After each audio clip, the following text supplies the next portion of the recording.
majority now is so thin. It will also be thin in the new Congress, but right now, any missed vote gets a lot of attention. Congresswoman Kay Granger hasn't cast a vote since July, and there was a local reporter in Dallas who looked into this and found the 81-year-old has been living in a local memory care and assisted living facility for some time. That was not shared with the public. Were you and others in the Texas delegation aware?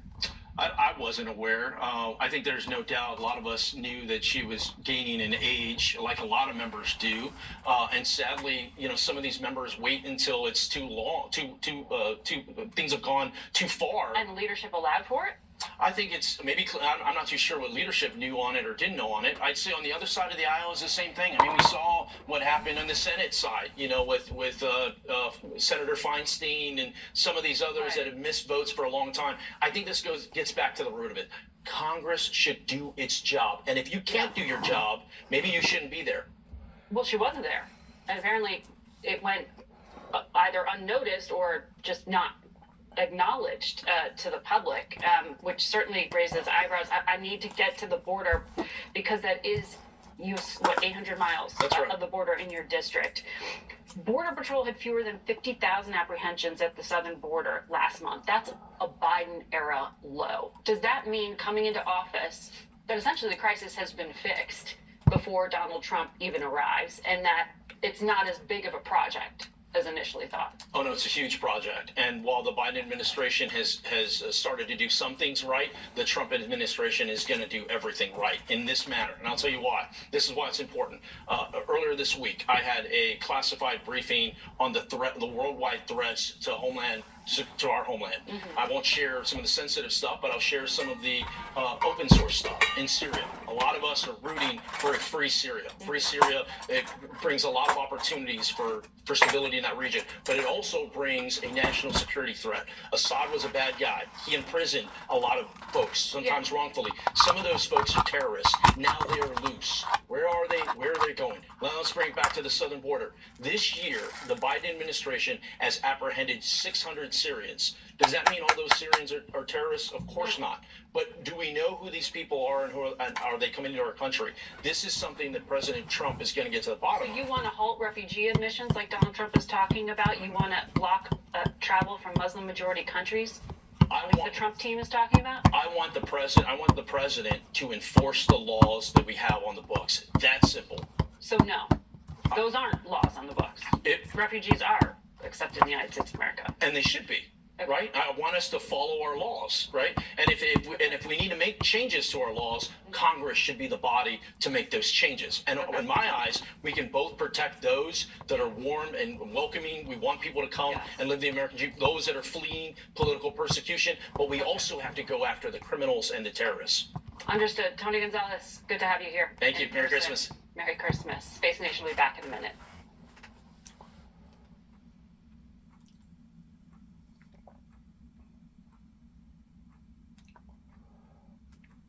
Mayorkas to get his thoughts on the homeland security challenges facing the next administration. Here's part of our conversation. We recently saw that killing of the United Healthcare Division CEO on the streets of Manhattan. Manhattan prosecutors called it a killing that was intended to evoke terror. Would you consider him a terrorist? Is this domestic violent extremism? The rhetoric on social media following that murder is extraordinarily alarming. It speaks of what is really bubbling here in this country, and unfortunately, we see that manifested in violence. And why do we see that for, other than it coming from evil demonic spirit? We see that because various government officials who have been in charge for the past 25, 30 years has driven this thing off into chaos. And now the people are awakening to it, and the people are responding. And because of social media, you're going to hear more of it. You're going to see more of it. And people's feelings are hurt. I just got through putting out a memo a while ago on my social media that even though these insurance companies are basically legalized extortionists, that they think that they're legalized extortionists, especially when it comes to backing people up and blackmailing them and getting them to agree up onto a settlement that they never should have agreed to because the insurance company is going to stall, keep stalling. And of course, in the meantime, while you're stalling, you're hurting. You're basically being persecuted because you're not accepting their first proposal. Well, in the meantime, they're getting away with this stuff. So it is extortion. They are extorting their people, but even if they are, what's the national in which trend? they are to a certain degree, maybe not all of them, still nobody deserves to be shot down in cold blood on the streets of America like that, because everybody deserves a hearing or a trial. Everybody, no matter who it is. Anti-government sentiment. We've seen personal grievances and the language of violence accompanying or being a part of those narratives is something that we're very concerned about. That is a heightened threat environment. I still am alarmed, though, by the heroism that is being attributed to an alleged murderer of a father of 2 children on the streets in New York City. And a lot of that seems to be around the healthcare industry and what that company was doing. It's depersonalized. The victim is depersonalized. And the victim is a person. Yeah. And the victim is a husband. And the victim is a father. Face the Nation has been to the border towards some of the federal facilities, and we saw some of those small children who came across without parents and without caregivers. And I don't think, I certainly won't ever forget that. There were also children who were separated from their families by the Trump administration. The last report we saw shows that Homeland Security reunified just short of 800 children with their parents. Why is it so hard to reunite families, and how much unfinished business are you leaving behind here? So we are very proud of the work that we performed through the Family Reunification Task Force, but there's more work to be done. Some of the parents who were removed are difficult to find. Some are reluctant to come forward, worried that the separation could occur again. We're dealing with vulnerable populations who have gone through trauma. So there are a myriad of challenges, some of which we have been able to overcome, as you note, for 800 or so families, but there's more work to be done. How many are left? It is unclear because we were not left with good records. Data was not kept, and so that was also one of the great challenges that we had to overcome. ICE was also unable to account for more than 32,000 unaccompanied kids who failed to appear in court from 2019 to 2023, according to the report we read. The incoming border czar, Tom Homan, says these children are being exploited and trafficked. Is that true? Well, Do you know?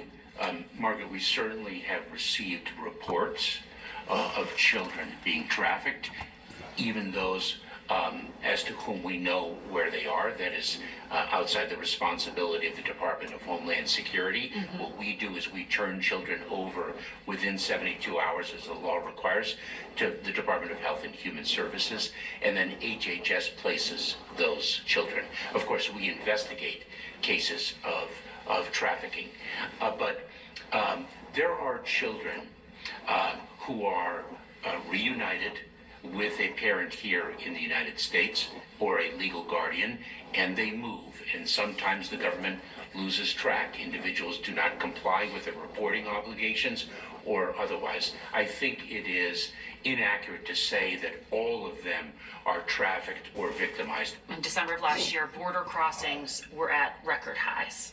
Now they've dropped to the lowest level of the Biden administration. How much of that drop-off is because Mexico is now stopping migrants from even getting to that southern border of the United States? That is critically one element of it. It is not the only element of it.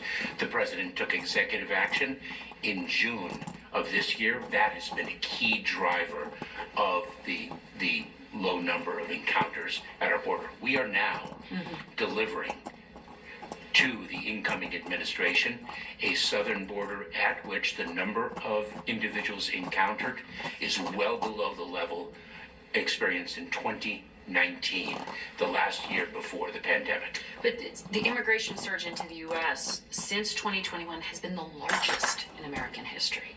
That Yes. is incredible. Oh, and So- it is, Margaret, it is one element of the greatest displacement of people in the world since World War II. This is a phenomenon that has not been unique to the southern border of the United States. Right. It is something that has gripped the entire hemisphere and the world. I think you have said to me, one of the very first things the Biden administration did was ask Congress to act in the Yes. earliest days. And then fast forward, you had this bipartisan near miss on a border bill. All that time passed. Why wait until 5 months before the U.S. election to put in place those asylum restrictions that did cut off the flow? Margaret, remember That where- ended a crisis. Margaret, remember where we were when the president took office.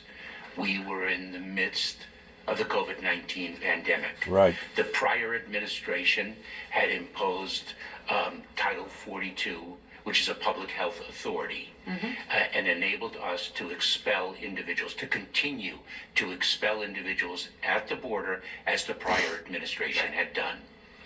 There was tremendous pressure to maintain the workings of Title 42, which we did. That held until May of 2023. We then turned to Congress and we asked for supplemental funding that was desperately needed to make our administration of a broken immigration system work much better. We were denied. We went back to Congress a second time and requested supplemental funding. Denied. We then turned to the bipartisan negotiations, which proved successful, which were then killed. The result of it, a really terrific solution, was killed by irresponsible politics. Looking back now in hindsight, 2020, if we had known that irresponsible politics would have killed what was clearly a meritorious effort and a meritorious result, perhaps we would have taken executive action more rapidly. Because Republicans argue in this back and forth over whose job it is to fix the problem. Congress would argue there was executive authority that could have been used before Congress legislated. And they point back to the crisis starting at day one when Trump-era immigration policy was peeled back, remain in Mexico, the 100-day moratorium on most deportations that was announced, the halt-to-wall construction. Did those measures, and I know you weren't yet in office personally, but did those measures set you up for failure? Remember something, Remain in Mexico is touted as the great panacea. The trend lines of migration were increasing quite exponentially from 2018 to 2019, and that is reflected worldwide. And then the COVID-19 pandemic hit. Remember something also about the executive action that the president took in June of this year. We also, over time, built capabilities that we did not previously have.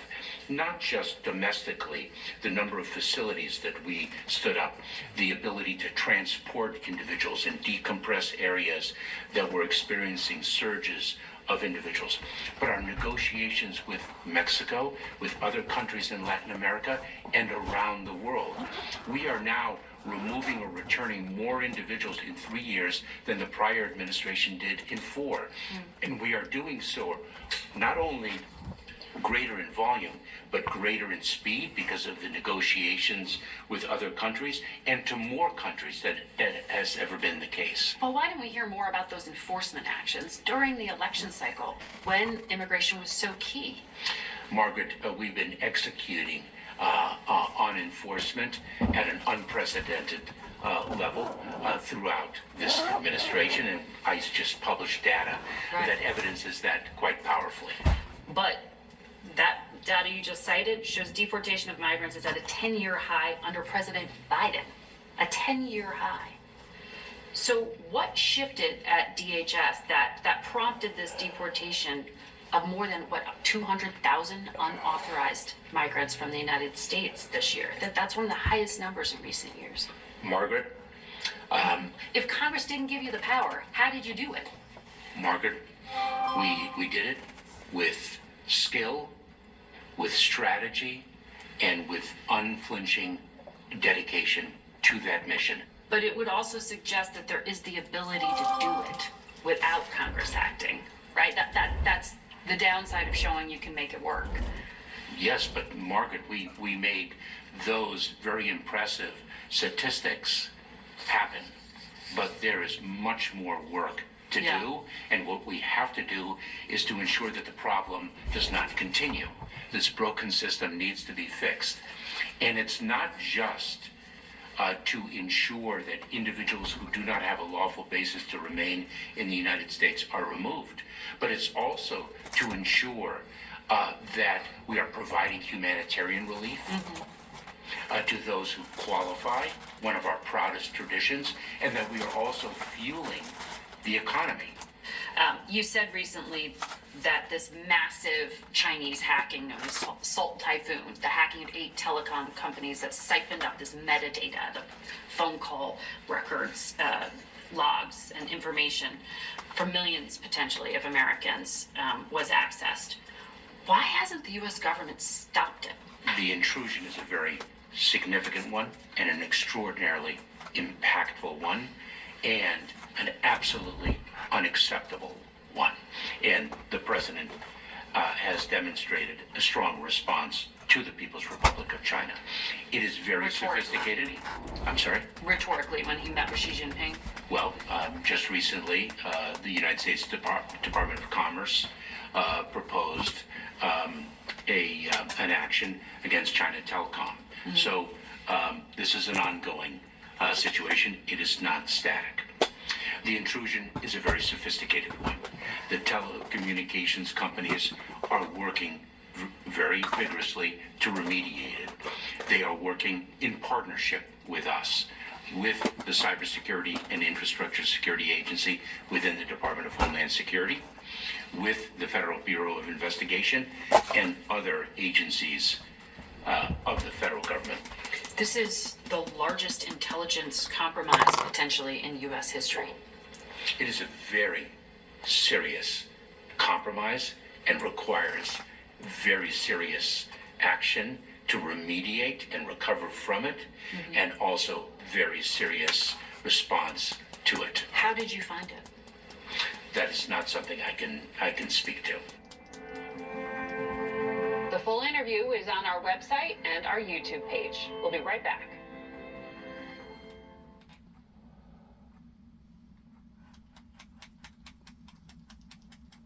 It's very obvious that they have allowed something to happen to their citizens that never should have occurred. And because of it, it is causing not thousands, but millions of people's lives to be destroyed on account of it.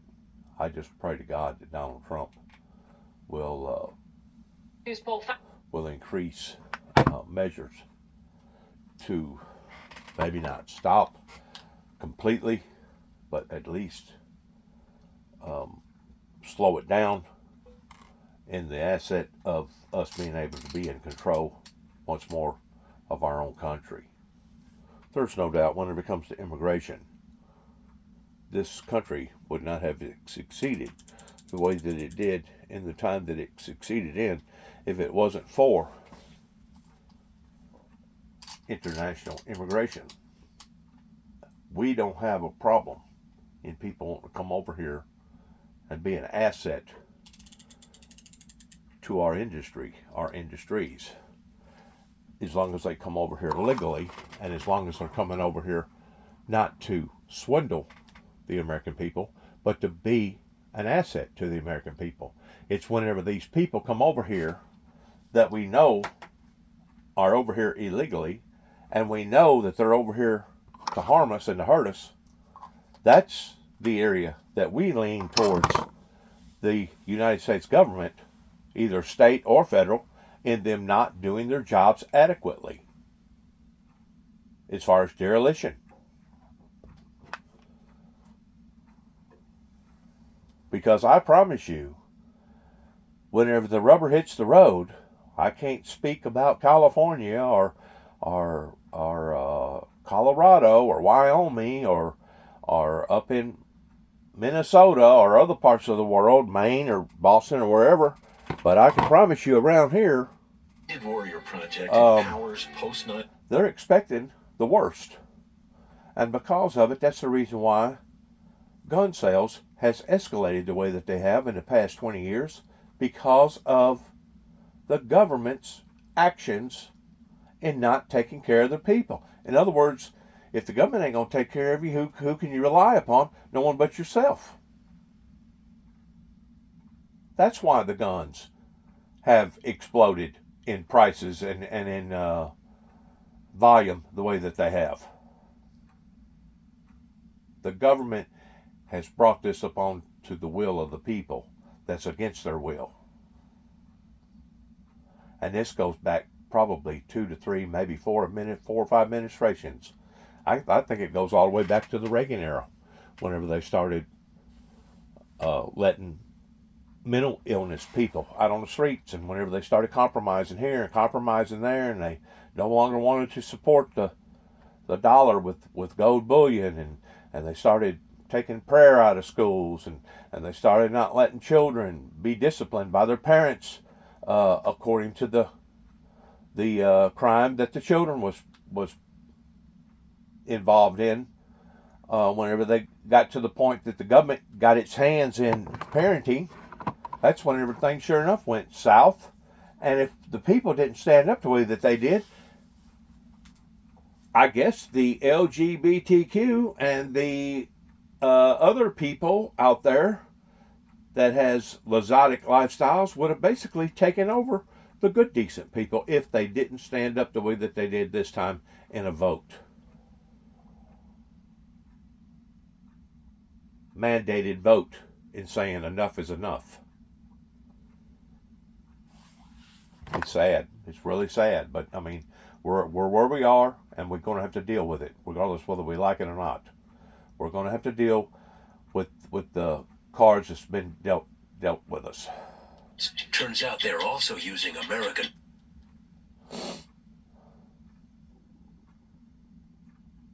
It's an invasion. I kept telling people that whenever Trump was in power, it's an invasion. It's an invasion. It's invasion. And I heard certain people in the Pentagon say, "Well, it's not a real invasion." There's different types of invasions. No, it may not be people coming over here with bombs and guns, but there's other ways that you can invade a society, and that's what's happened to us. We've been invaded. And now the enemy is from within. Welcome back to Face the Nation. We go now to Little Rock, Arkansas, and Republican Congressman French Hill. Good morning to you, sir. Good morning, Margaret. Merry Christmas. And Merry Christmas as well to you. This was quite the journey to get you back home and to get lawmakers to wrap up business this past week. No Democrat voted against this measure to keep the government open, but 34 Republicans did. Doesn't it show that Republicans really struggle to govern when they pass things along party lines? I mean, won't they need to work with Democrats in this new Congress? Well, I think it's very, very important that Speaker Johnson and incoming Majority Leader Thune have a steady plan together to work with the incoming Trump administration to prioritize the president's priorities, our priorities in the House and Senate, make sure we're on the same page, because with narrow majorities, we've got to work together, and that's critical, and I think this last week demonstrated that. Well, you will have a fractured conference, a slim majority. Mark Short, who was the Director of Legislative Affairs in the first Trump administration, said this chaos shows just how hard it will be to tackle border and tax policies in 2025. What's the reality check on the timing of that and actually delivering on what Trump campaigned on? Well, I think Speaker Johnson and again, Majority Leader Thune working with President Trump want to use the budget reconciliation process. That's still being discussed as to exactly what that procedure will be. But I believe actually that Republicans on both sides of the Hill are united in we want to unleash American energy for future production and an all-of-the-above energy strategy. We want to secure the border. We want to fight inflation through supply-side regulatory reforms. We want to roll back those regulations that are constraining the markets and constraining private business having access to capital. So I think we're on the same page, and I think budget reconciliation will be a way to start that process and also rein in unsustainable $2 trillion deficits. Right, but you can do a party line vote in the Senate there with the Republicans, but can you really get 218 Republicans to vote in the same direction when it was such a struggle just with keeping the lights on? I think we can. I think we demonstrated that last year in the last Congress when we put together the most comprehensive Republican-only voting for border security, for an all-the-above energy strategy. Those are two priorities that President Trump campaigned on. We are united on those strategies, and I think we can get those priorities across the House floor, as well as I say, rolling back unneeded regulatory burden on the American economy and small businesses to help fight inflation. Well, one of the things that was stripped out of that initial bipartisan deal that Speaker Johnson had put together was a restriction on U.S. investments in China. It would have affirmed presidential authority to impose sanctions on advanced technologies. Your Democrat colleague, Rosa DeLauro, insinuated publicly that Elon Musk came out against this because his real motivation was his extensive business ties to China. Do you share her concerns, and will this get passed? Well, look, President Biden had an executive order governing outbound investment. We've had a debate in Congress between the House and Senate on the best way to do that. We all want to limit American investment in dangerous, I would say, dual-use technologies that can be turned around and hurt America's national security. But striking that balance has been difficult. But I don't believe that was at the heart of the 1,500-page problem. I think a majority of members clearly wanted a simple, straightforward continuing resolution and not what was turned into a large omnibus spending bill on top of a CR. So I think Speaker Johnson did a good job coming back around from that, focusing on disaster assistance to the hurricane hurt states in the Southeast, farm assistance for those farmers, and having a clean CR with an agreement with President Trump, with Majority Leader Thune on how we would tackle reconciliation to cut spending next Congress. You are going to be the incoming chair of the House Financial Services Committee in the new Congress. It's one of 17 committees. Patrick McHenry, the outgoing chair of House Financial Services, was asked whether it matters that the Republican Party chose only male leaders. Take a listen. For us to have no women chairs of committees is a huge mistake and really an unfortunate thing, because we have powerful, smart, capable, tenacious Republican women that are capable of leading big committees and doing major things. Why didn't the Republican Party select any female leaders? Well, that's a decision made by our steering committee, but I'm delighted in the House Financial Services Committee that we have strong, very passionate, successful Republican women like Ann Wagner of Missouri, Young Kim of California, Monica De La Cruz of Texas, and we're very excited to have Lisa McClain from Michigan, our conference chairwoman, and also Maria Salazar from South Florida joining our committee. They will be active leaders in financial services policymaking. Quickly, I know you've been trying to restrict Captagon, this amphetamine drug that the Assad regime was selling to prop up the dictatorship. Our teams in Syria filmed factories full of this stuff. What's going to happen now? Need to blow them up. Well, first, we need the Blow United the States factories to up. be very active, work with partners to support a free and democratic Syria. Secondly, we need to document the war crimes committed by the Assad regime as it relates to all the people murdered, killed, imprisoned, tortured from the regime, and also track down the networks that were producing Captagon. We will have support from the Kingdom in Jordan, Saudi Arabia, the Gulf states to do that, but it needs to be stopped. But I'm proud of the work we did to interdict Captagon and cut off the funding, because I think it absolutely contributed to the end of the Assad regime, and that's something to celebrate. Well, we will be tracking what happens with that. Before I let you go, I do want to ask you as well. A source familiar with the investigation tells CBS News that tomorrow the House Ethics Committee's work investigating former Congressman Matt Gaetz' alleged sexual misconduct and drug use will be released. Last month on this program, you said it's up to that committee, but we don't want to set a precedent where we, under any circumstances, will release documents from that committee. Do you still object? That's not, well, I don't know that that's how I would characterize what I said. I said it's up to that committee. I think they have released documents before, but I think that's something they should do with a great deal of caution, because you open up a Pandora's box of a lot of other investigations over many, many years conducted by that committee. Mm-hmm. But if they've thought it through, reviewed the material, and made that decision, that's their decision. Okay. Congressman French Hill, thank you, and have a Merry Christmas. We'll be right back. It's very obvious that certain people still is not up to date regarding the memo that has been changed in the seriousness of all this, and they're still thinking that we can continue to keep doing things in the normal procedure way. That's what the American people was harping about, is that the normal procedure way is the very thing that has gotten us in the trouble that we're in right now. This has been an infliction that has been brought upon to us, we the people, by the people not paying attention to what was going on. Now we're suffering on account of it.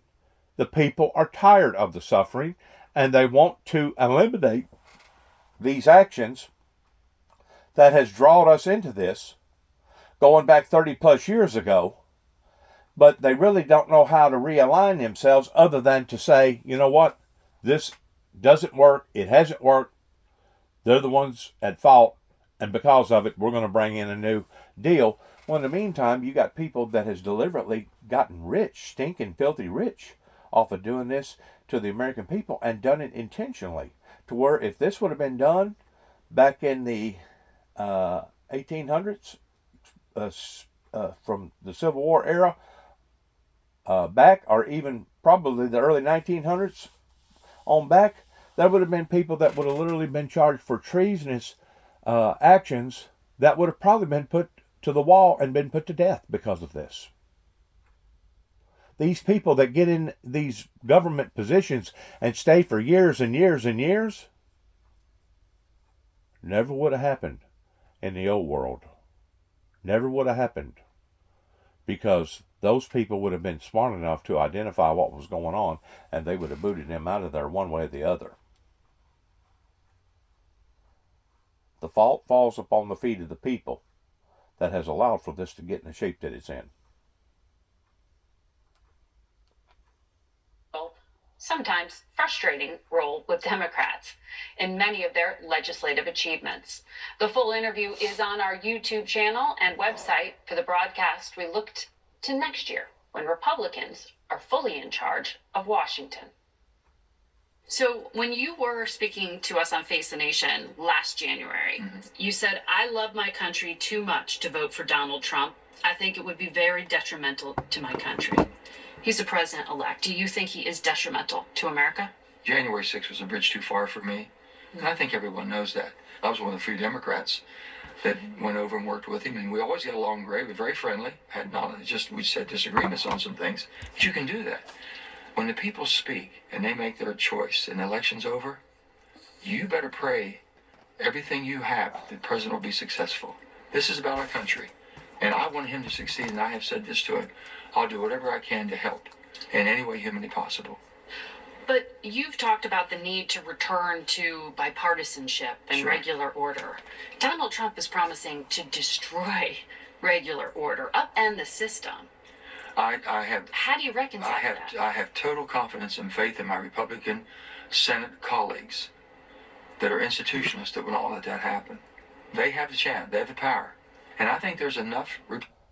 that won't let that happen. You see, he's already contradicting what the president wants to do. The president wants to go in with a clean slate towards operating in a completely different way. You got people like this guy right here that says one thing.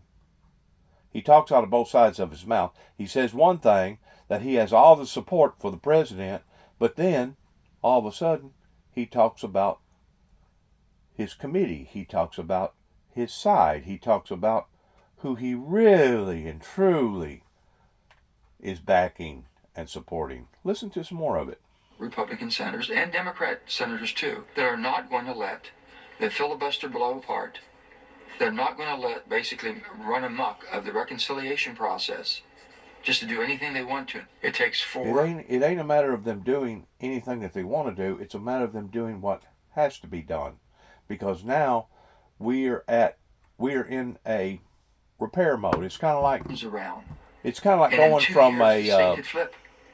2026, you never know. Mm-hmm. It's the power of the people. In the first 100 days of the Trump administration, leader John Thune has said he plans a once-in-a-generation investment in border security, but he's going to try to do it without Democratic votes, using that reconciliation process you just talked about. So with 51 votes, not the 60. You're saying right now that this is not how the system's supposed to work. It's not supposed to be on and policy. Yet that is what the Republican leader is saying he's going to do right out of the gate. Hold on, Margaret. If he's going to have to show the financial connotation and the cost it's causing and how it's harming our country, if it's harming it in the financial burden that we're carrying because of all the illegals coming, and he can tie that to it, then he'll have a pathway for it. And then step 2 is tax reform. Tax reform definitely falls in. Also through reconciliation. Yeah. Well, here, I followed Chuck Schumer and Joe Biden starting out in their 117th Congress with the ARP. I begged the president, the American Rescue Plan, not to go in reconciliation. That's basically when you've given up, that you can't work with the other side. They come out of the box that way. So this is the plan that the Republicans are following now, that the Democrats basically showed them the pathway. But is it a strategic mistake? Oh, I think it is. But the Inflation Reduction Act, the IRA, you played a big role in crafting. That was party line. That was through reconciliation. That's how the vote came down. We wrote that bill in my committee, and I guarantee you, I had over 5 years of input for Republicans. But because of reconciliation, they don't cross over and vote. That's just the way it was. And you feel good about that? Well, I feel horrible about that we had to do it in reconciliation. I felt horrible about that. But I can tell you, the United States of America has benefited from that. We didn't fall into a recession. We brought down inflation from 9 to 3%. We brought down gas prices from $5 to $3. We did all of that. But the supply chains were so broken because of the pandemic. The prices of everyday staple of life, food, things of that sort made us almost unbearable for people with the burden they were carrying. The IRA kept the United States economy in better shape than any place else in the world during the pandemic. That's a fact. The president-elect has vowed to repeal it. Well, I think there's some things that need to be fixed. When you pass a piece of legislation and you write the bill, and we wrote it as tight as we possibly could, and then they start basically putting the rules to it. If the White House says, I want this type of interpretation, that makes it very, very liberal interpretation. It's not what the bill was supposed to do. I said, you people are going down the primrose path, which is horrible. We didn't write the bill that way. In spite of themselves trying to liberalize and putting EVs out and all the critical minerals, we're still depending on China when we're supposed to be weaning ourselves off of China. He can fix that immediately. President Trump can come in here and change some of those rules to get back. And then change the bill. It'll be his energy bill. But so reprogramming some of these funds you'd be okay with. Absolutely. There are things in there, tax credits for nuclear, biofuels. Do you think parts of this will survive? I think it almost has to. The investments are made, and most of the investments, the majority of the investments are made in what you would consider red states, Republican states. And that's just because of what they do and how they operate, like West Virginia. And you didn't hear much about that from the Democratic ticket. They couldn't talk about it. He was tongue-tied. I had no idea. I kept saying, can't you just tell what the bill did? They were saying, renewable, renewable, renewable. Only thing I said, you cannot eliminate your way to a cleaner environment, Margaret. You can't just say, I want to get rid of coal, I want to get rid of oil, I want no gas, I want nothing extracted. We're going to do everything with renewables. We'd be a third world country. You can't keep this economy running. Now, you can do it with innovation, technology. So I said, we're going to produce what we need, and we do it cleaner and better than anywhere in the world. Producing more. So the bill did exactly on energy production. You wouldn't be number one in the world right now, 38 trillion cubic feet of gas, 4.7 billion barrels of oil. You wouldn't do that if we hadn't written that bill. He can take that and even go further with it. There are so many good things in that bill that he can change it, change the name, it'll be his. I'll help any way I can. You sound, speaking about energy policy, like a Republican. I hope I sound like an American. It makes sense. Okay? My Democrat friends were all so far off the rail. Okay, I love them all, but I said, guys, but a lot of them really understand it. They just can't speak it because the base is going so far. And that's why I couldn't take it anymore.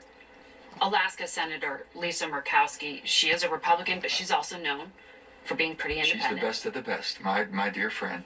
She said the next 4 years are going to be hard. The Trump administration's approach is going to be everybody toe the line, everybody line up. We got you here, and if you want to survive, you better be good, or we will primary you. Thank God for ranked choice voting. Without ranked choice voting, my dear friend Lisa wouldn't be here. Or open primaries. If the Democrat and Republican Party control the primaries, they can control you up here. So they're going to say, hey, Margaret, I'm sorry, you just didn't toe the line right. You didn't vote with us when we needed you, so I'm going to find somebody else that I can control. Who else is going to stand up to the president-elect when they disagree and be willing to say so out loud? Are there other senators up here who will do it? I would hope, my father used to tell me, if you can say no with a tear in your eye, you're okay. If you can do it with respect and just say, Mr. President, I'm so sorry. Where I come from, that doesn't make sense. I can't explain it back home. I never just say, oh, you're wrong. You can't start out a conversation that's going to end productive if I tell you how bad you are on the front end. We'll be right back. My thoughts about this is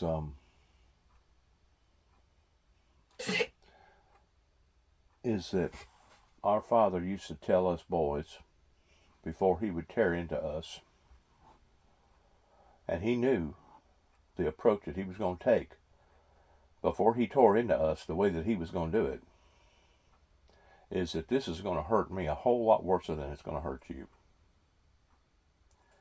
We have went from a recovery mission Ambassador charged by the Biden administration with freeing to a recovery mission, basically from a survival mission to a recovery mission in going to the next level as far as repair mode. It has reached that much severity in where we are right now. And if the American people, I don't care if they're Democrat or Republican or just neutral, if they don't realize that the party is over with by now, they've really got a fear factor, a shock that's coming to them after January the 20th, whenever Donald J. Trump gets elected. If there was ever any hope,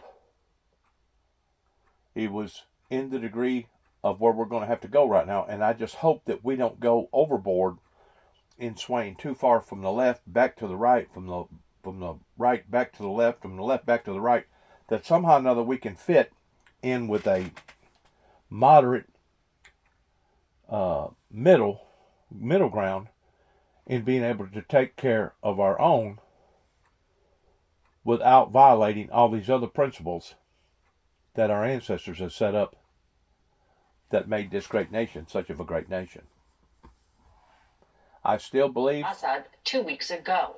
I still believe the only way that it can be done is through a supernatural force pertaining to a major revival. And if it's not being done that way, I really don't think that it's possible. Not on the levels of where we are right now. At the number of secret prisons that Bashar al-Assad had, more than 40 of them. Have those prisons been searched yet? And do you know if journalist Austin Tice was held in them? So it's not going to shock me to find out that there are prisons that have yet to be discovered and searched. I would say if I'm stunned by anything, It's just the amount of prisons. I mean, you'd almost think that if you were running a country and you wanted to jail your enemies, you'd have one prison and it wouldn't be secret. But to have like 35 or 40 secret prisons, I find that just horrifying, disturbing, and yet in a way fascinating. But really, the bottom line is that we have to help or rather work with our interim authorities, officials, to make sure that we do a good search so that I can one day look Deborah Tyson in the eyes and tell them that our search has been exhaustive. Now, in a perfect world, we're going to have to change from a rescue mission to a recovery mission.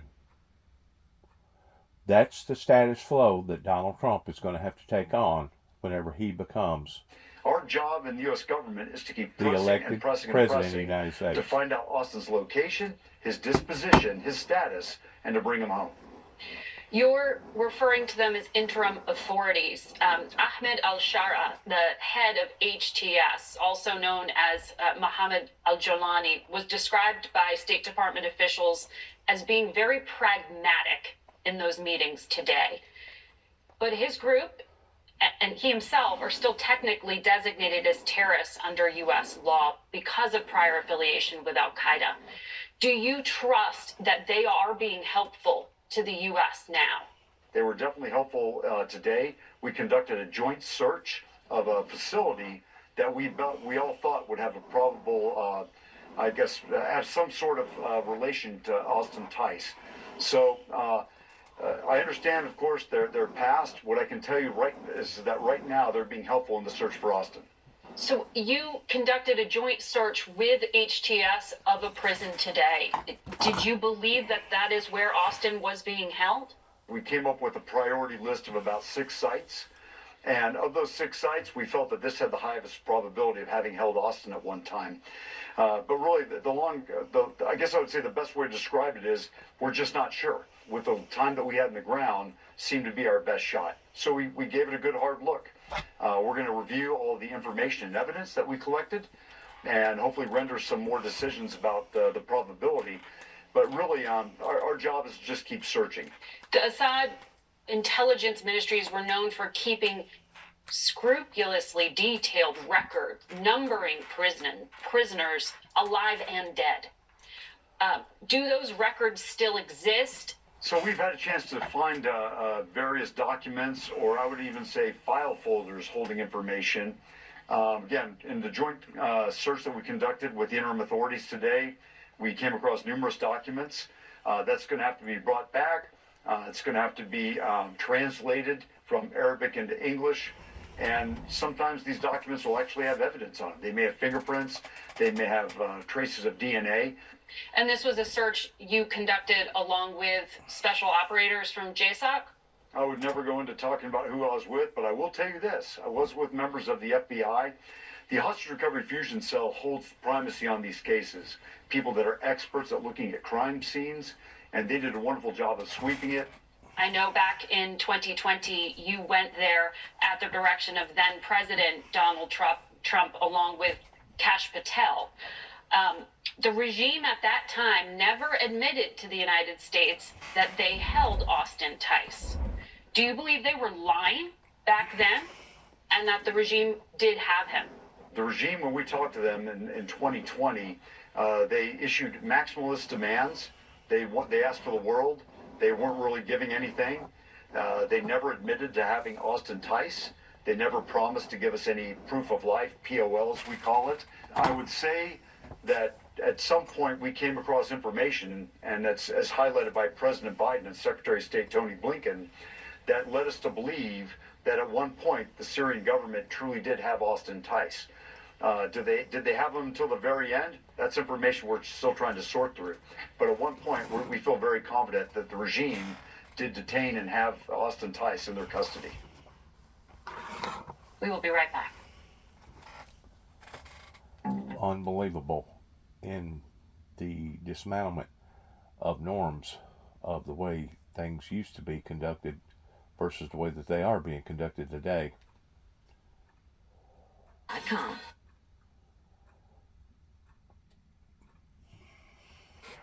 This year, I wish you Merry Christmas, Happy Hanukkah, and Kwanzaa because they are all celebrated this week. And since my colleague Major Garrett will be here next Sunday while I spend some time with my family, I'll add Happy New Year.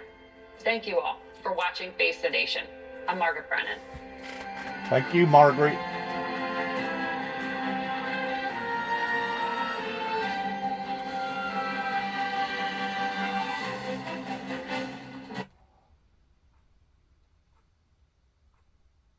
Registry won't replace a...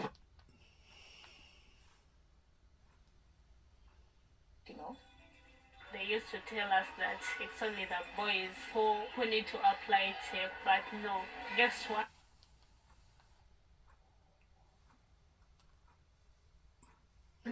President Putin said that he wants to meet with me as soon as possible. So we have to wait for this, but we have to end that war. That war is a horrible. The soldiers, the number of soldiers being killed, it's a flat plane, and the bullets are going, and there's powerful bullets, powerful guns, and the only thing that's going to stop them is the human body. They go dead flat land. Nobody's ever seen anything like it. Millions of soldiers have died now. Millions. We're seeing numbers that are just crazy. Got to stop it. It's ridiculous. Would it never happened if I was president? That war would have never happened.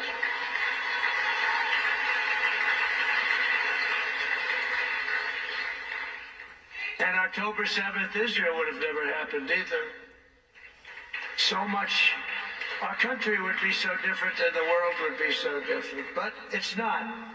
So we have to make it great. We're going to make it great. We're going to do it as quickly as we can. On my first day back in the Oval Office, I will sign a historic slate of executive orders to close our border to illegal aliens and stop the invasion of our country. And on that same day, we will begin the largest deportation operation in American history, larger even than that of President Dwight D. Eisenhower. And as part of Operation Aurora, you know all about Aurora, how horrible that's been.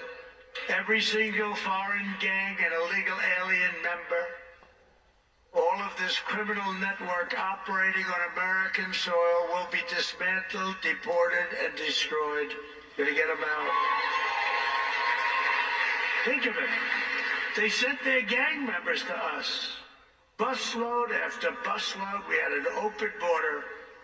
They're gang members, they're drug dealers, they're drug addicts. People that were sick, people that were healthy and strong. What the hell was that? You get the little yips up here every once in a while. I wonder why. It was a strange sound. Heard some very strange sound. Every foreign gang member will be expelled, and I will immediately designate the cartels as foreign terrorist organizations. We're going to do it immediately. And we'll unleash the full power of federal law enforcement, ICE, Border Patrol. How good is, by the way, how good is Tom Homan, right?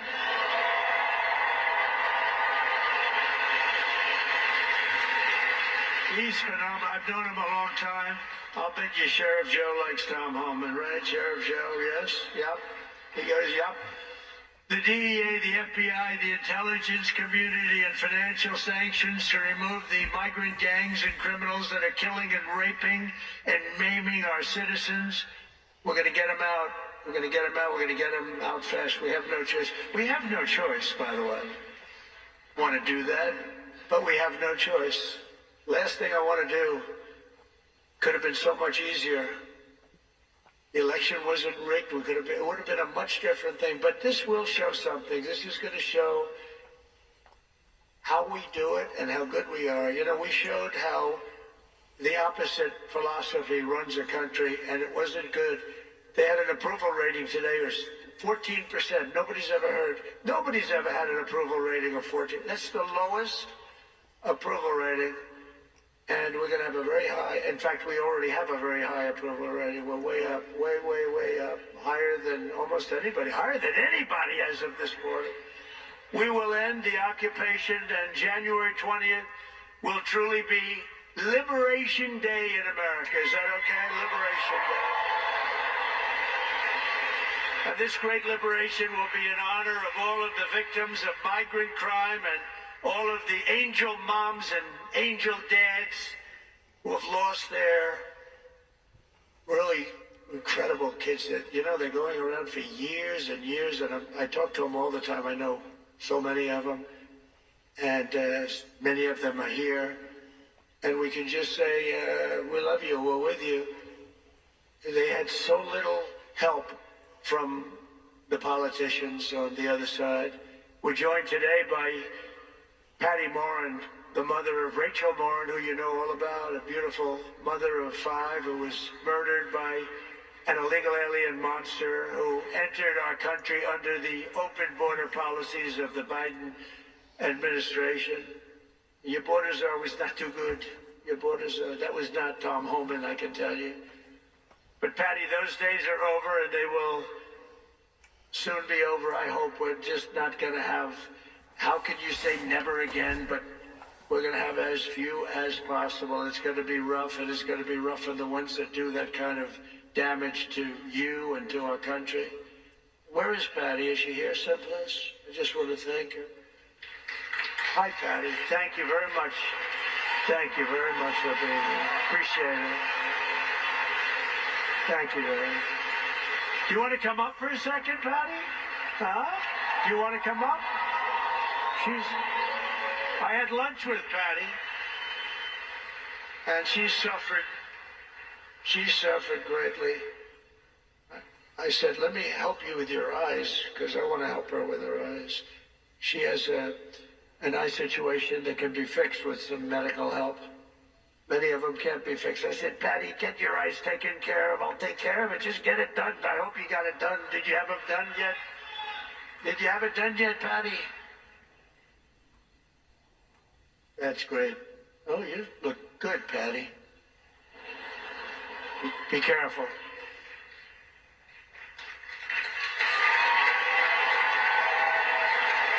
Did you have your eyes done yet, Patty? You get that done, okay? Oh, good, good. She's going to get them done in January. Good. Thank you. Thank you. The first time I met President Trump in person, he invited us to lunch, my attorney and I. And to be honest, I didn't do anything. I just sat there. I didn't really speak because I wanted to watch the man and listen to what he had to say and what his conversation was like, because I knew he wasn't a politician, but I knew that he had been president before, and I wanted to see if he was a real, authentic man who actually cared for the American people. And so I watched him. I watched how he interacted. I also watched how much his staff really respected him and how much his staff loved working for him. But the thing that changed the way that I looked at him as a person was I realized that he was a dad, that he was a grandfather, and when you spoke to him, you could see in his eyes that he genuinely cared about his fellow human being. But the thing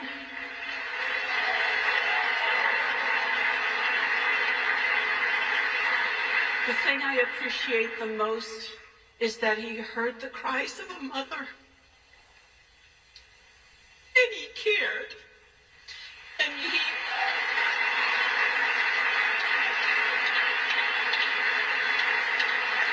made a promise that he was going to protect us and that he was going to help us. And that's all you can ask from your president, but also just from a fellow human being. And so I personally, I am so honored to know this man and to think of you as a friend.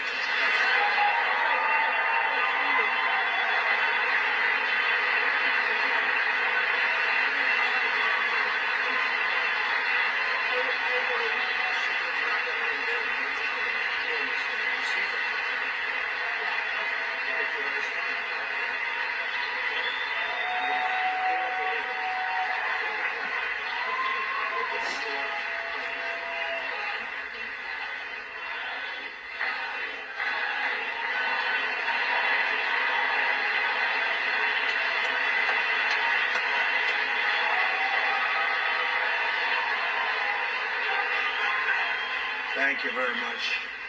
She's been through hell. Who wouldn't be? I mean, so many people, so many, I call them angel moms, and they go through hell. And many of them say it doesn't get any better, but we have to hope it does get better. Also with us is a very special guy, the president of the National Border Patrol Council, Paul Perez. He's incredible. He's doing a fantastic job, but he wants to do the job right. Hey, Paul, come on up here, Paul, quickly. Paul, in 1 month, the Patriots of Border Patrol will once again have a president who will back you and will have you, and we're going to work together as we have done in the past. You know, we had the safest border in the history of our country. And you remember the famous sign that I pulled down? That sign was about how good the border was. I haven't used that sign much lately. Well, we won, so I guess I don't have to use it, but we really do have to use it because the fact is that we have to have strong, safe borders, and we have to have men like this and women who are doing an unbelievable job. I've gotten to know a lot of them. I'll tell you what, they're tougher than I am. I don't want to mess with them, right? But this man has done as the head, and also replacing a very good guy. We know that, right? And he's going to have a good life. I hope he's going to, because he was a very special guy, and you're a very special guy. Say a few words, please, Paul. I mean, we're back. America is back. The strength and security that Donald Trump brings to the White House is what we've needed. He's done it before. He's going to do it again. We're going to make all of these communities safe. And like Tom Homan said, if you're not going to help, get the hell out of the way. Donald Trump is by far the best president in the history of this country, and he's going to show everybody exactly why. Thank you.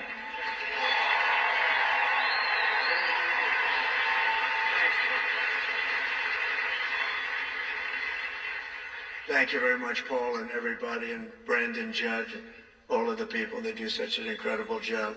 We're also pleased to be joined by a man who just also, we really did well in Texas. And I heard Ted's speech. And he can come up and speak more if he wants, or he can just, you know, Ted's going to be going to a big event in a little while. Where's Ted Cruz? Is he here? He's here someplace. Ted? Ted? Oh, he's in trouble. He's in trouble. No, he was here. Oh, good.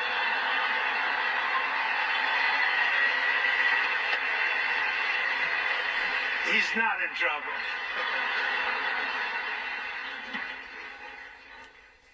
Keep Texas, Texas. Amen.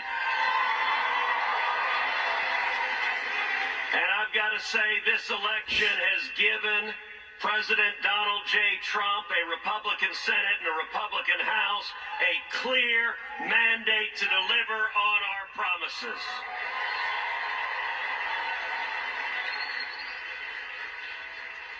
One month from today, President Trump will secure the border. We are going to bring back jobs. We are going to lower prices. We are going to protect American families. We are going to put criminals in jail. We are going to keep our kids safe. We are going to end foreign wars with victory. And I'll tell you, Mr. President, the results of this election, 7 battleground states, you won all 7. The people elected a Republican Senate and a Republican House to have your back and we are going to deliver results.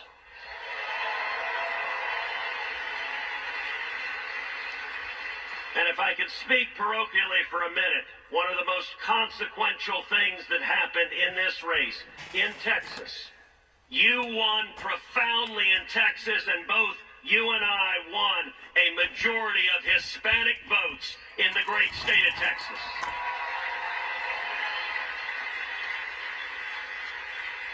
That is unprecedented. That is generational change, and it demonstrates that we are going to protect our nation, we are going to bring our country back, and we are going to make America great again. Whenever he talked about the Spanish people voting for Donald Trump, knowing what type of a mandate that he was coming on board with, reminded me of whenever Katrina had hit. You had so many of the gangs that was basically being run out of the damaged areas in the coastal lining areas, either in Mississippi or Alabama, or even the lower part of Louisiana, that was basically inundating New Orleans and different parts of Louisiana, the northern part of Louisiana, to the degree that those gangs was complaining about the other gangs that was trying to run those gangs out of their territories. That's the same way with the Mexicans. The good Mexicans that has come over here, that wanted to come over here to add towards being an asset to our society. They don't want this immigration problem to continue on because it's bringing on that many more people that was worthless and sorry and no good, that now are coming over the border that they was trying to escape from, that now those same people that they were trying to get away from is now over here.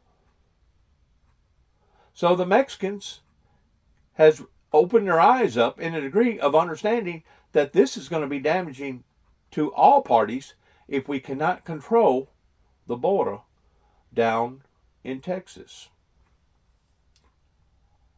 It has reached a level, and I want to say this with all respect and all consciousness about what I'm going to say.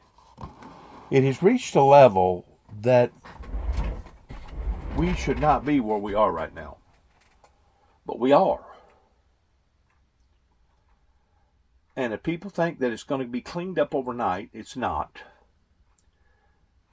But at least we have changed the trajectory in going this way to where now we're going in the right direction. We're heading in the right direction.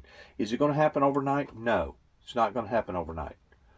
As I said a while ago, we have changed our persona of being in a rescue mission to recovery mission. We are basically going to have to recover from the damages that has been done to us, beginning, I believe, with the Reagans and the Bushes that put us in this precarious spot that we're in. Is it going to require heavy muscle detail? Absolutely. Are we going to be criticized because of using strong arm tactics? Probably. Are we going to be criticized by other countries because we're using these strong arm tactics? Probably. But this is what it's going to take to regain our footing of that in which what we have lost. Now, a lot of people don't want to talk about this, especially the people from China. But in the late 1800s, early 1900s, whenever communications wasn't near as good as what they are right now, China had a bad problem over there with opium and other types of drugs. And it wasn't until they come down on their people with a strong arm tactic and basically had to genocide a great deal of these people that was involved in all this. And once they finally got their message across to the people, what that they could expect if they was going to continue to be on this substance or sell this substance, that substance went away. That problem went away. And that's basically what the American people are pretending to our law enforcement is going to have to do. We're going to have to make a statement and not cower down to all these lobbyists and not cower down to all these lobbyist attorneys and lobbyist judges and say, you know what, if you don't want to participate, as the guy from Texas said, get out of the way. Is it going to be ugly at times? Probably. Are we going to see stuff on the news that's not going to look right? Probably. But I'm telling you, we have been forced into this position because of the lack of accountability. And whenever it reaches the point that the good Christian society can no longer stand up and do the good Christian integrity thing, then is whenever you start seeing these elapses happening, because even the Bible, even Christ talked about do not throw your pearls before the swine. Even Christ talked about do not allow yourself just to be taken advantage of, that once you realize that these people aren't going to listen, respect, acknowledge what you're about, he said to move on. Get away from them. Well, we realize that there's so many over here now today that we can't just get away from them. So what's the next level that we're going to have to do? There's going to have to be some very, very good, decent people that's going to have to do some very, very bad things if we're going to straighten this nation out. Because it has been out of control for years, and now we're just now really seeing the full effects of it. Whenever I was out in Phoenix, Arizona on 3 different occasions, I loved the people out there, their whole persona. I liked pertaining to their restaurants and their culture.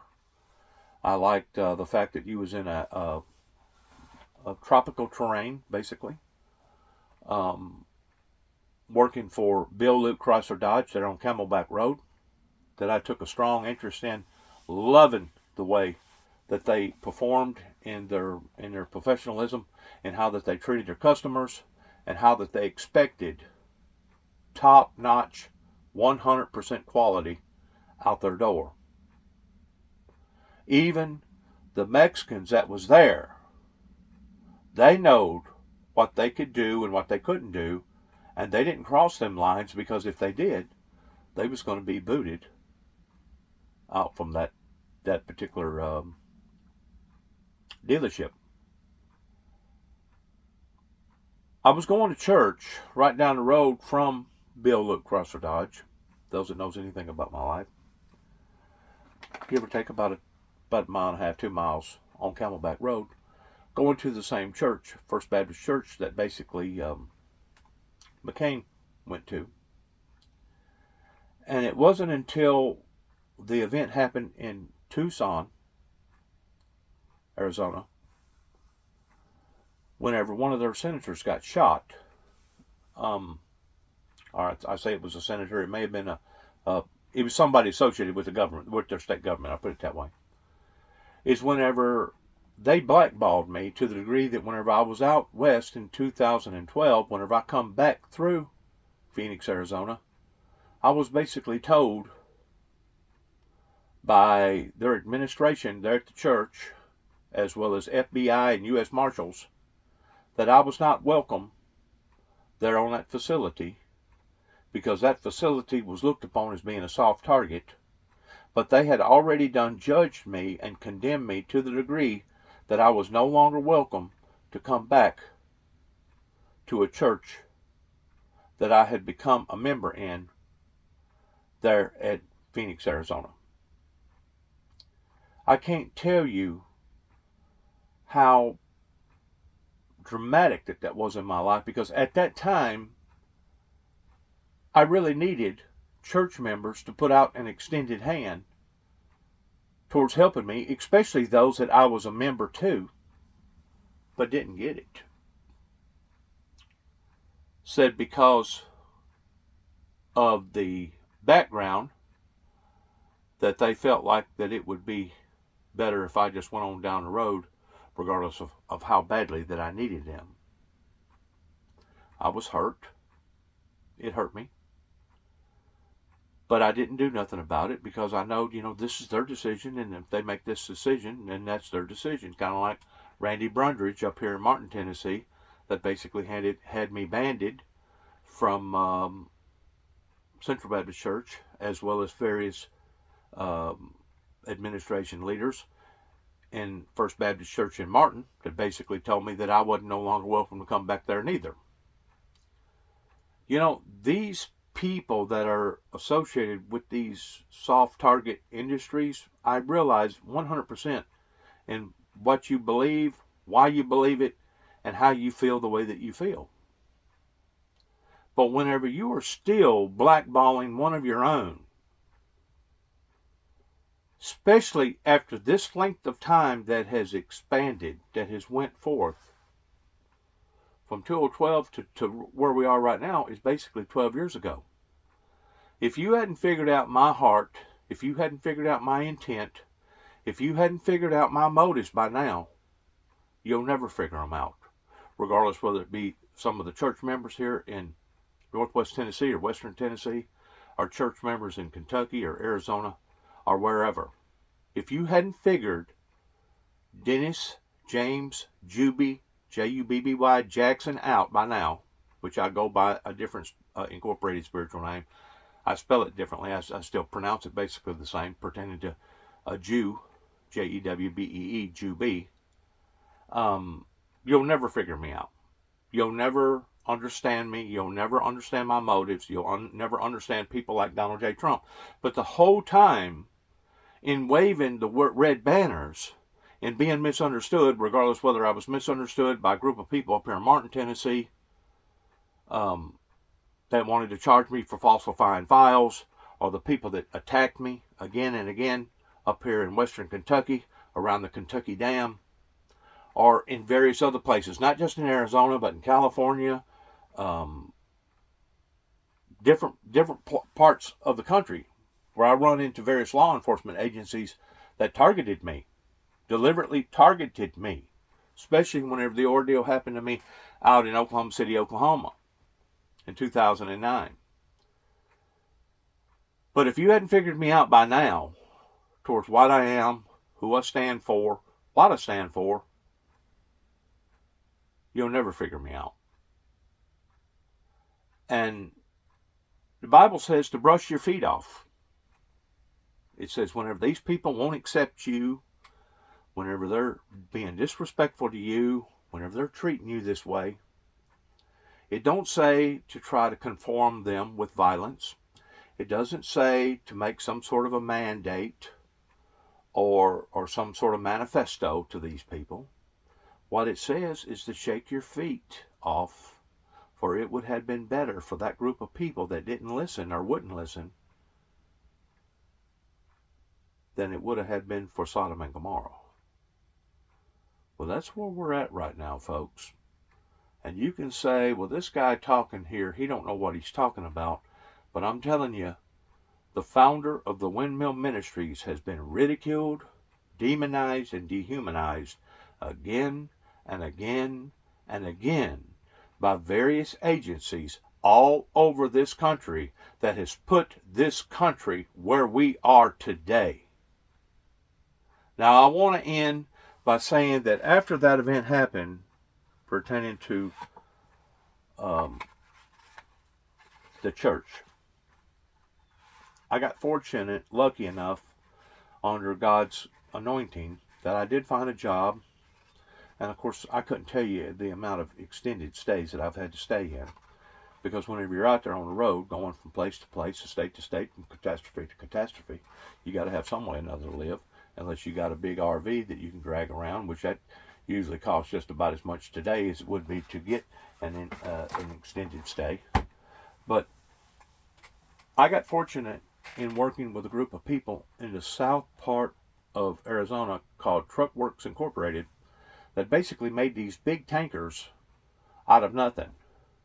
Tankers that would either haul liquid, milk, water, gas, fuel, whatever. And right across the road, I've mentioned this before, was a schoolhouse. And one of the things that I noticed about this schoolhouse, and there was a great deal of Mexicans that worked for this particular outfit. They wasn't all Mexicans, but there was a great deal of them that was. I noticed this schoolhouse would basically stop. I think it was at 9 o'clock. They would stop. All the children would come out of the school. All of them. I think it was like 1 through 6th grade, maybe 1 through 8th grade.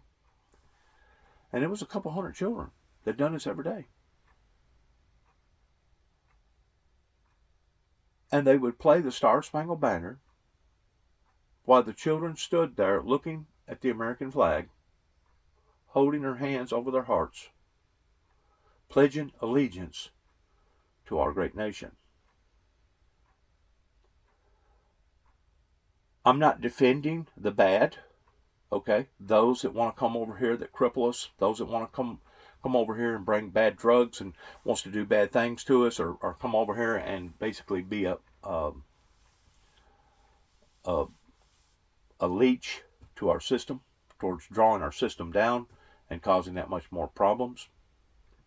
But what I do want to say is that there are some very, very good Mexican people that have come from Mexico with the right motives, with the right perspectives of who they are and what they are. And I don't want this movement that's fixing to begin to give forth bad ideals or bad images up onto the good people that's come over here. And it doesn't matter if it's Mexican foreigners or whoever. I mean, you could be anybody from other countries. I don't want this to be a bad imagery in their eyes towards the roughness that's going to have to occur pertaining to different situations that I'm pretty sure various law enforcement agencies are going to have to become adapted to for the next few months. I pray for this great nation. And where we are right now, we should have never have been forced in being. Whenever Donald Trump talks about the enemy being from within, he's not lying. The enemy has been from within, even under some of his own Secret Service agencies, which I'm pretty sure is probably already gone by now. But there was some very, very bad people at one time that worked for Homeland Security that has helped to put America where America is right now because of their rejection of how that they had continued to badger or harm or hurt God's children over here in America. I just pray that those things will be resolved. I just pray that the people's eyes will be awakened. I hope that this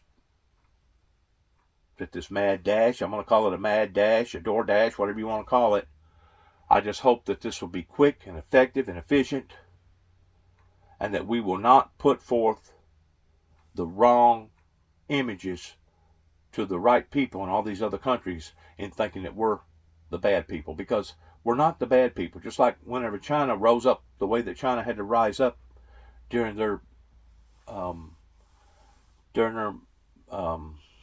genocide event of all the drug dealers and all the drugs that was over there. The reason why that they wanted to shame that or keep that under wraps is because they knew that it was going to look bad in the eyes of the people. And unless you've studied their history, you're not going to be aware of what did go on over there. But I will say this, that Donald Trump has made promises to the American people pertaining to these drug lords, and we're not talking about marijuana, we're talking about hard narcotic substances, that these people that continue to want to contaminate our country, basically, he has said, needs to be eliminated. In other words, there's many ways to skin the cat. There's more ways than one to skin a cat. And what I'm afraid that we're going to have to do is use a different tactic to be able to overcome these fear barriers. And with all these cameras and all the social media, you know good and well that some of this stuff is going to be broadcasted in the wrong light, in the wrong way. Once more, sometimes good people has to do bad things. This is the reason why that we have a judicial system towards being in control of our affairs over here. Right now, for the past 20 plus years, we ain't been in control.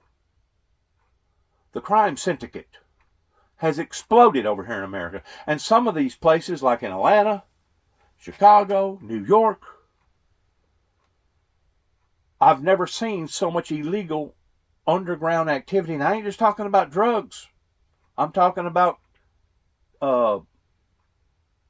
chop shops. I'm talking about people kidnapping children, good-looking children, and then selling them on the market. You know, one other thing I took notice while I was in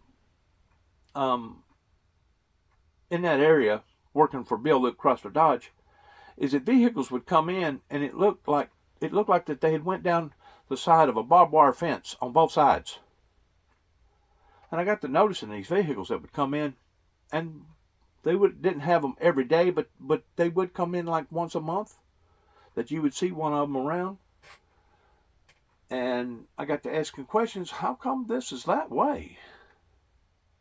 And finally they let me know that, well, this is from the cartels that bring people over the border, that basically get out in the desert, and those are cactuses that they're running over, and those big thorns on the cactuses are scratching them vehicles down both sides, all the way down to the paint.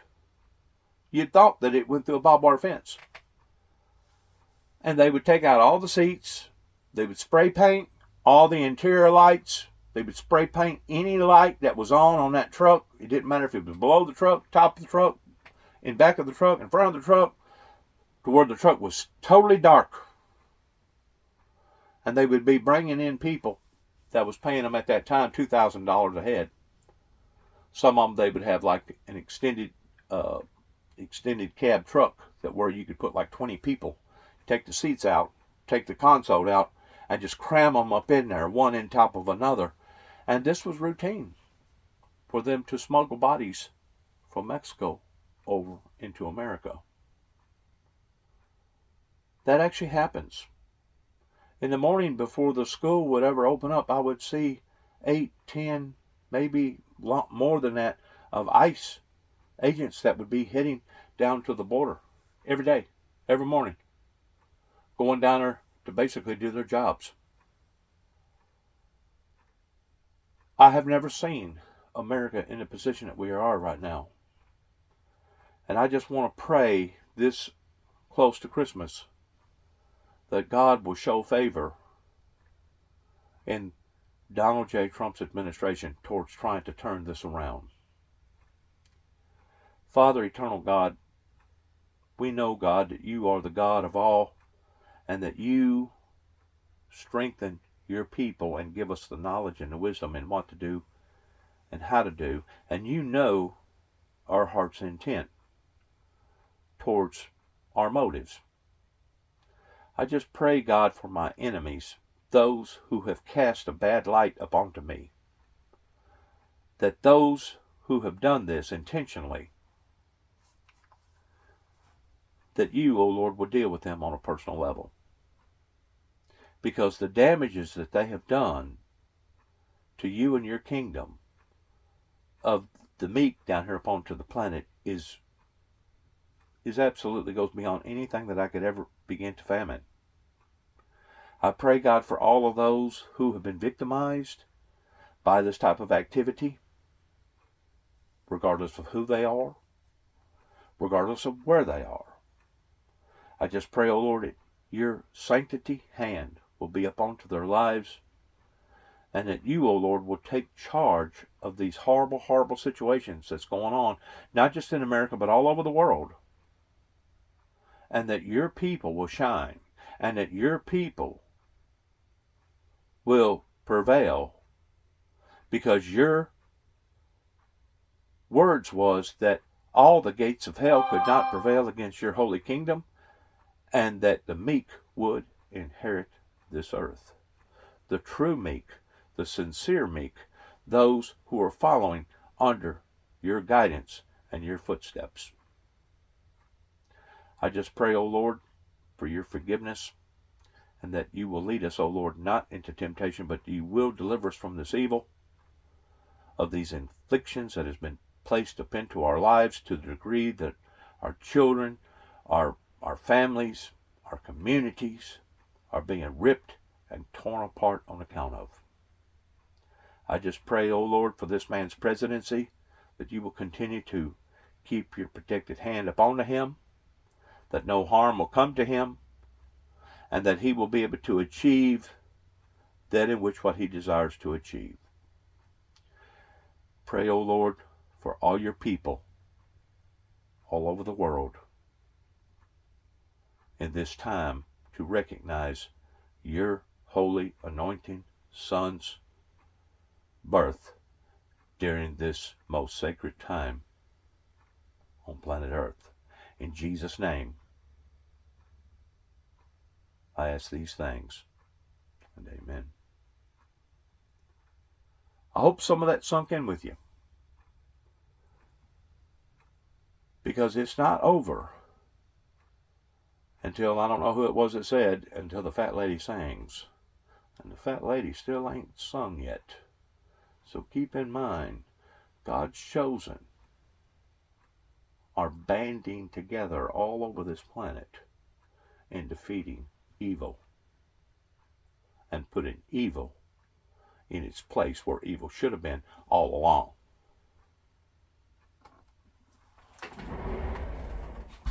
Let's listen to what little bit is left of this regarding Donald J. Trump, please.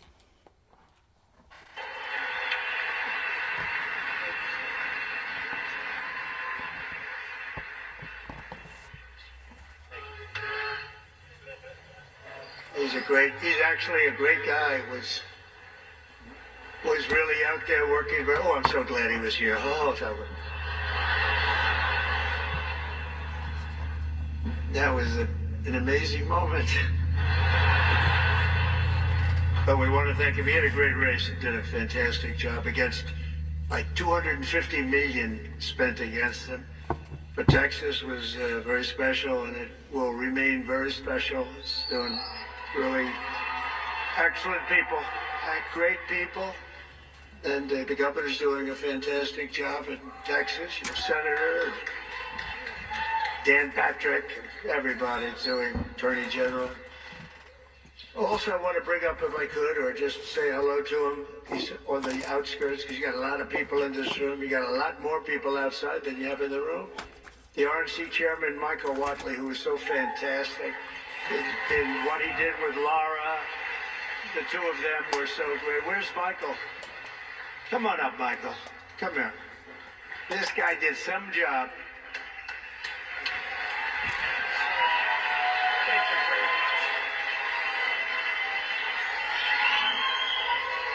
It takes three things to win in a battleground state. Number one, you gotta get out the vote. Number two, you gotta protect the ballot. And number three, you have to have a great candidate who runs a great race. The people in this room helped us get out the vote. They helped us protect the ballot. We would not have been able to win all those battleground states without you. But when it comes to having a great candidate who runs a great race, there is simply nobody better ever than the 45th and now 47th President of the United States of America, Donald J. Trump.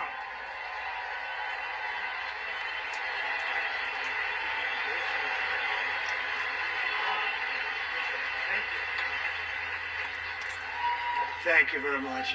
He really has. He really has. And Laura have done an incredible job. What a pleasure. They were fighting. They had so many lawyers. They were fighting the enemy like you wouldn't believe. I mentioned Tom Homan, but special, he's going to do so well. A friend of mine who I haven't seen in a little while, Matt Gaetz, is here. Where's Matt? He's around here someplace. Matt Gaetz. He's got a big career set up. And I just want to say hello to Matt. And Arizona GOP Chair Gina Swoboda. Wow, she is very... Gina, where's Gina? Because we're going to be backing Gina to run again. There she is, Gina. Gina, are you going to run again? Yes? Because if you do, you have my endorsement. So that should be good. Thank you. Thank you, Bill. Great job you've done. A great professional golfer, a friend of mine. He's really a good golfer. Tom Pernice is here someplace. Tom, wherever you may be. Hello, Tom. Don't play him in golf. Play him in other things, but not golf.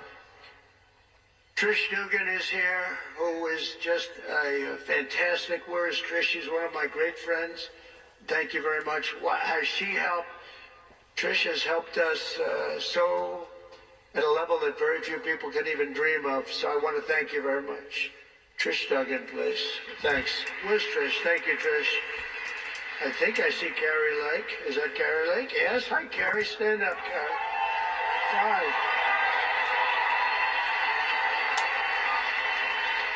Hi. Good job. Worked hard. That was... She's a good woman, and she's going to be doing something very big, maybe bigger. It's a big one that you have, so good luck with it. You're going to do well. You're going to turn that around like nobody ever saw before, so thank you very much for accepting it. Sergio Gore, a friend of mine who's doing a fabulous job leading the presidential personnel. He's really working hard. Where's Sergio? He's around here someplace. Sergio, where is he? Hi, Sergio. Good job you're doing. We have some big announcements over the next few days, too, big ones. A great actor has been with us for a long time when it wasn't fashionable. Rob Schneider. Rob.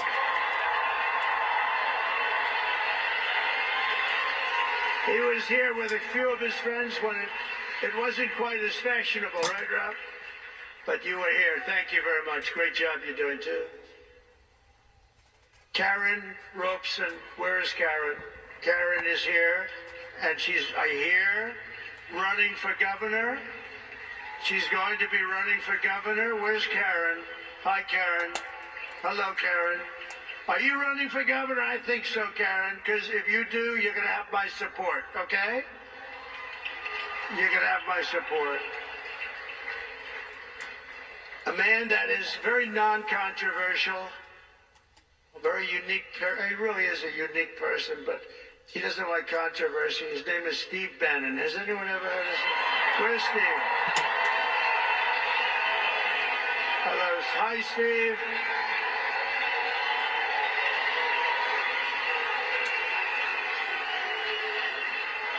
A big, powerful voice he's got. His show is phenomenal.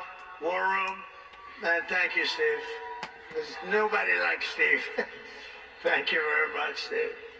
And a Phoenix police officer who was shot 8 times in the line of duty, Tyler Moldovan, who I just saw backstage.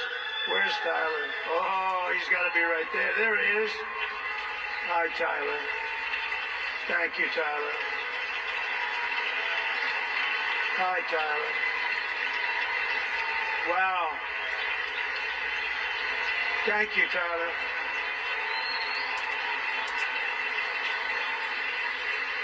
Eight times. Can you believe that?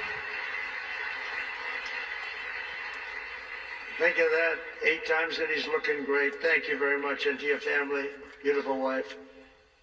With the stroke of my pen on day one, we're going to stop the transgender lunacy. And I will sign executive orders to end child sexual mutilation, get transgender out of the military and out of our elementary schools and middle schools and high school.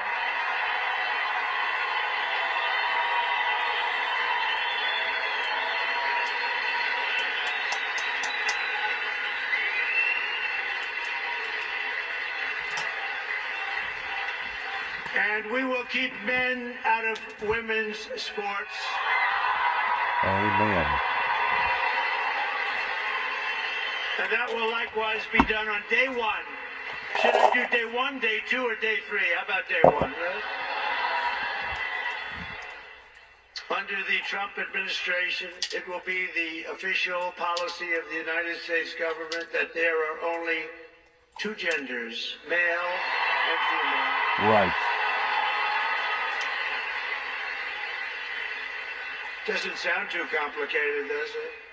To rescue our economy, I will sign day 1 orders to end all Biden restrictions on energy production, terminate his insane electric vehicle mandate, cancel his natural gas export ban, reopen Anwar in Alaska, the biggest site potentially anywhere in the world, and declare a national energy emergency. And do we have great people in energy? Head of energy, Chris Wright, and Doug Burgum is the interior. And I merged both of them. You know, the energy had no energy. It just had the right to do energy. And interior had all the energy, but it didn't have the right to drill. So I merged them. And they're great friends. They're both very talented people. We're going to have so much oil and gas and other things, you won't know what to do with it. You say, please, President Trump, stop. We have too much. The prices are going too low, sir. Remember, we were $1.84 a gallon gasoline. Wouldn't that be nice?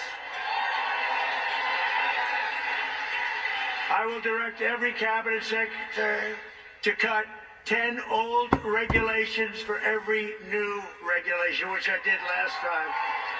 We'll be getting rid of a lot of... Last term, for me, we did something special. We cut more regulations by 4 times than any other president in history, and we're going to top that record. Some of those ridiculous regulations were immediately put back on, and they were just hurting our country. That's why we had the best job numbers ever, because of what we did with regulation. You know, we cut taxes more than any president in history, and we cut regulations more than any president in history. And when I asked the people that run the big companies, which is more important, cutting the taxes or cutting the regulations, every single one of them so far has said the regulations were more important for jobs and everything else. Who would think that? But I will order federal workers to get back to the office in person or be terminated from the job immediately. And we will create the new Department of Government Efficiency headed by Elon Musk.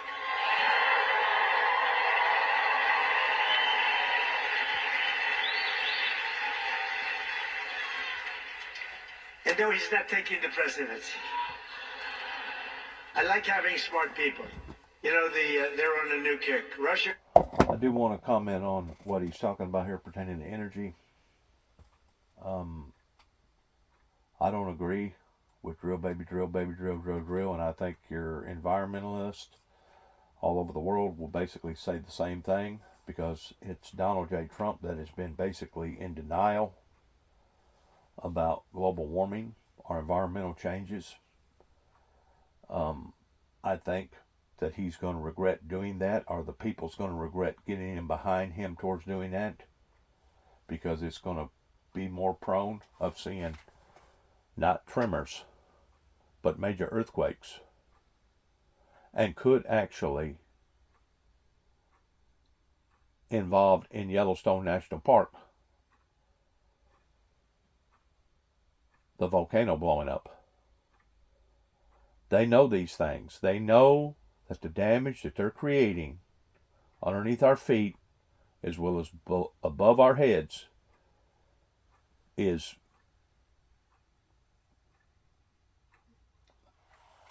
going to be horrifying to humanity. He wants to still stand in behind the business people rather than stand in behind the logical, scientific communities. So what he's talking about pertaining to drill, baby, drill, baby, drill, drill, drill, I don't agree with. And I truly think that the people will see that as we get further into this. Sadly, regrettably, I truly do. Because there's so many more other avenues out there that we can create energy. Did you know that they can create electricity by people walking in New York City to work every day, pretending to people walking on these different types of I guess you'd call them sponge platforms, to where every time a person stood up, every time their foot hit the ground and went to another direction, that these panels would create energy. Did you know that they can create energy off of the waves coming off of the ocean? Whenever they talk about using alternative energy, it's not just wind, it's not just solar, it's not just nuclear, it's all other types of forms of energy that the world is going to have to take note of, because if we don't, we're going to destroy ourselves on the planet. And he knows it. But he's still going ahead and going against his instincts towards doing that. That I don't agree with. Russia, Russia, Russia, Ukraine, Ukraine, Ukraine, all the different hoaxes. And the new one is President Trump has ceded the presidency to Elon Musk. No, that's not happening. But Elon's done an amazing job. Isn't it nice to have smart people that we can rely on?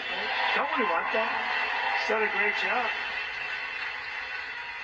And I'll tell you, he landed that rocket a few months ago.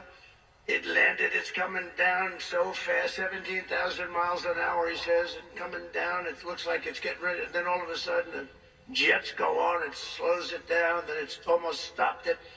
And it guides it over left, right, up, high, down. I said, what the hell's going on? Because nobody ever saw this before. And then it has the big gantry, very expensive. It looks like it's going to be smashed to smithereens. And then those jet engines roared from the bottom. It's coming in this way, a little hot. And the engines, pushed it straight. It landed. And it was like you're hugging a beautiful baby. A baby. No, not that baby. But it was the most incredible thing. And then he got into his car and or plane or whatever, however he went, and he went to Pennsylvania, and he stayed up there for a month and helped us to win that state, which we won by a lot. So he was really good. And he supplied Starlink for North Carolina, where they had no form of communication. They said, sir, do you know Elon Musk? Yeah. Well, we can't get Starlink. It's very hard to get. And I called Elon, we have to get some up there. You got to get some up there. And he got over 2,000 units. It's a lot. And they flooded it with Starlink, and it was so good. It saved a lot of lives, so we want to thank him. But no, he's not going to be president, that I can tell you. And I'm safe, you know why? He can't be. He wasn't born in this country. But the fake news knows that. No, he's a great guy, and we want to have him. Everybody, so many people are in this audience that have helped. So to an extent that you wouldn't believe, but we're going to bring transparency and accountability back to our government, and we'll be very soon, you're going to see it drain the swamp. We're going to be draining that swamp at levels never seen before. And I hope everybody goes home and reads the congressional report on the criminal activities of the Unselect Committee of Political Thugs, J6 Committee. What they did is so illegal, and Congress has done a fantastic job on that. They just put out a report. They call it an interim report. It's brutal on them, not on me, on them. And it's terrible what they've done. What they've done to this country is just absolutely terrible. But we'll end the left's campaign of racial discrimination and restore equality to our land and all over our land. And you see that happening so much with the vote and the kind of vote we got. Nobody ever expected anything like that. And I'll end all of the Marxist diversity, equity, and inclusion policies across the entire federal government immediately. And at the same time, we will ban these unlawful policies from we're going to ban them from the private sector as well.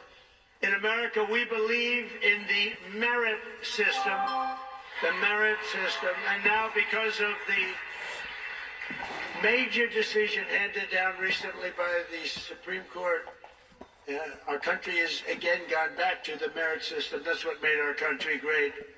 And I want to just thank the Supreme Court because that took a great deal of courage for them to do that.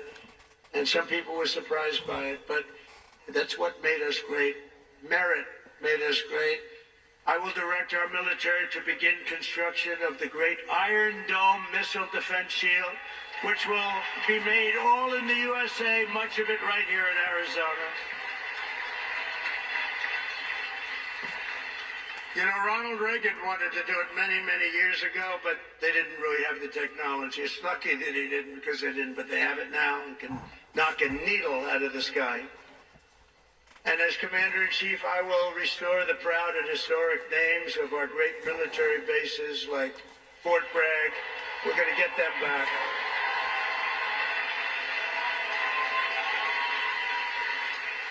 And woke has to stop. Because along with everything else, it's destroying our country. We're going to stop woke. Woke is bullshit.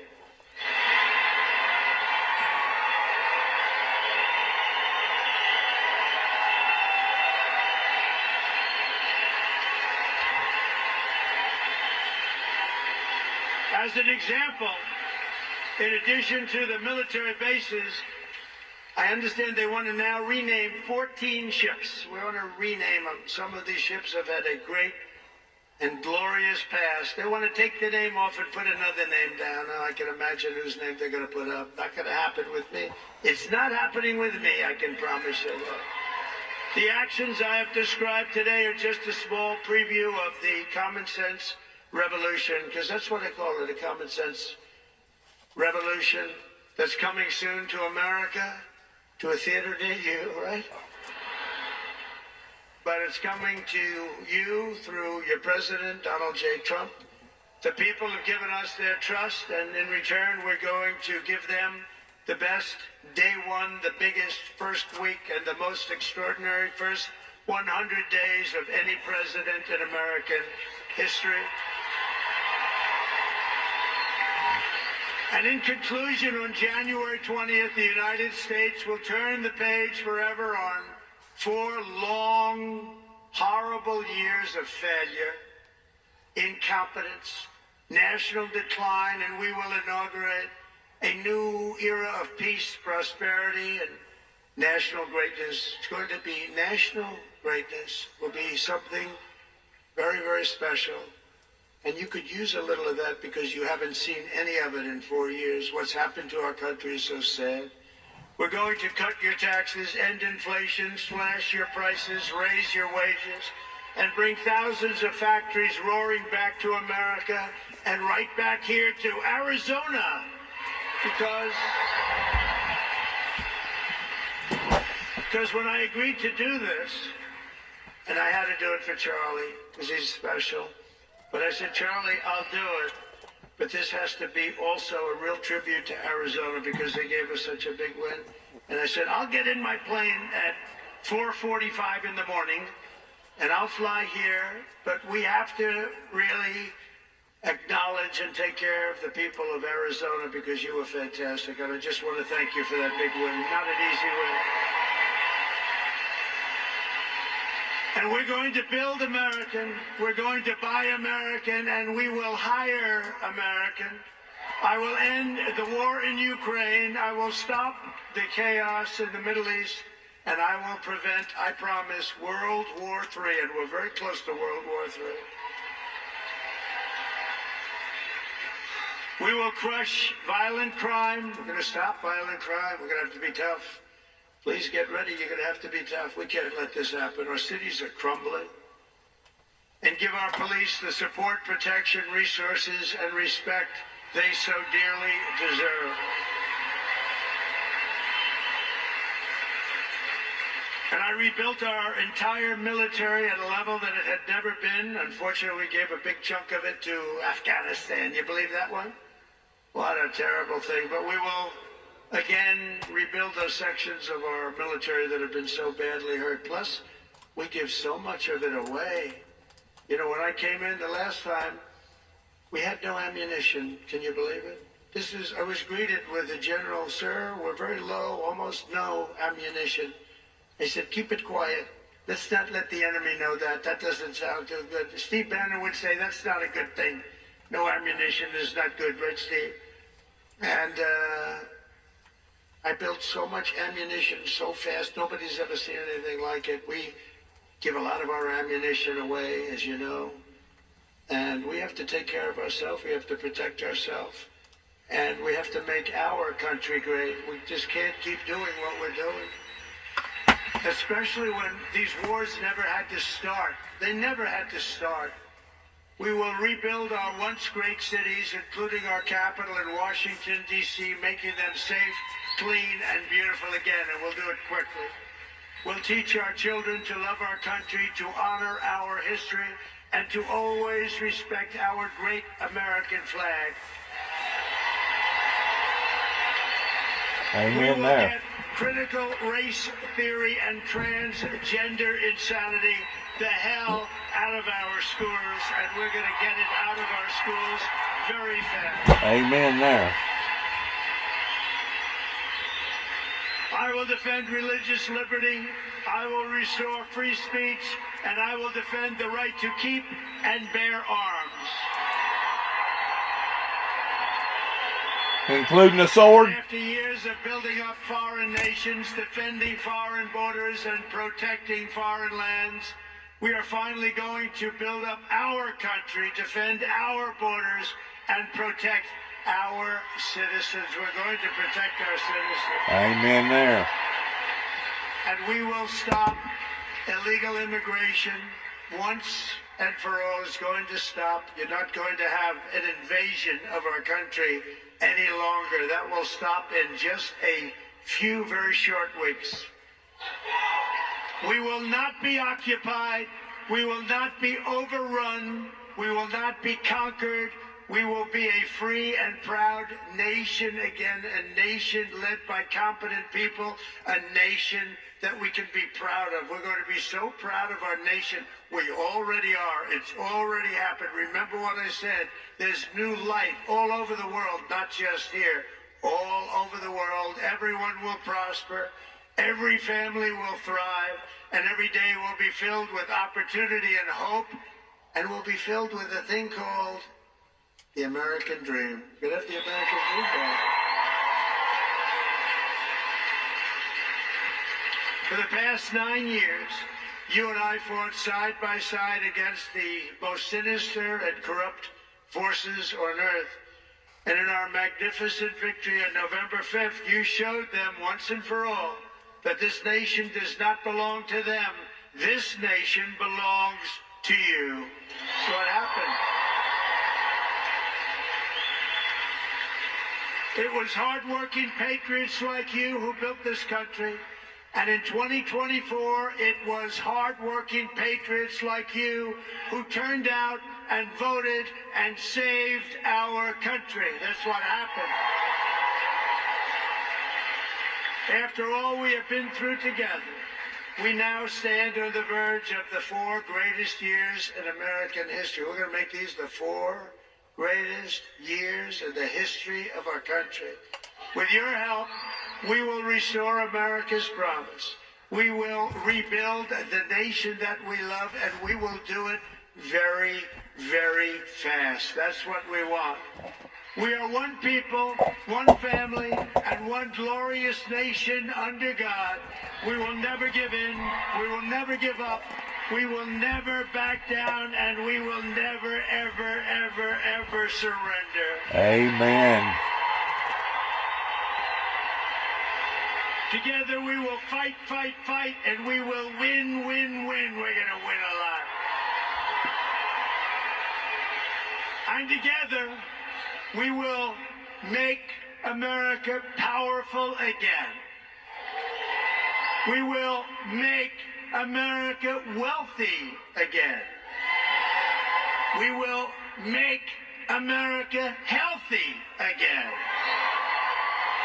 We will make America strong again. We will make America proud again.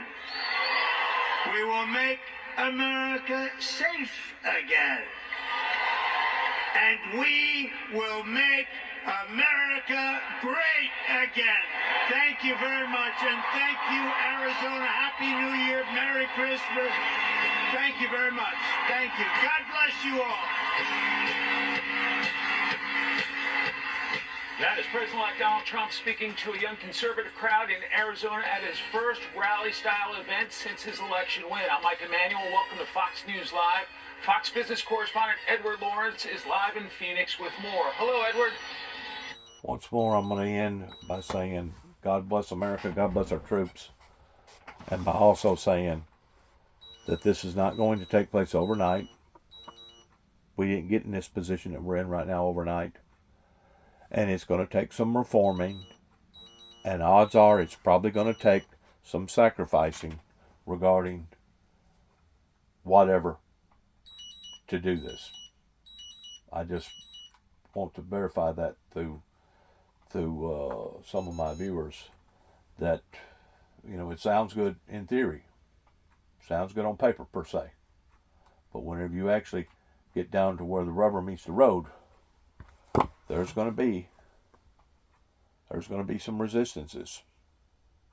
In the form of resistances, there's usually complications. So get ready for that, as you're also getting ready to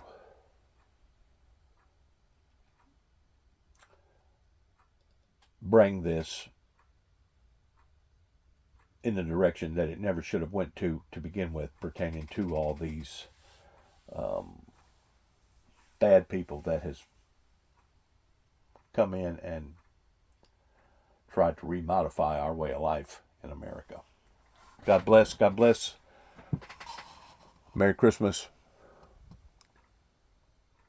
Happy New Year and Shalom.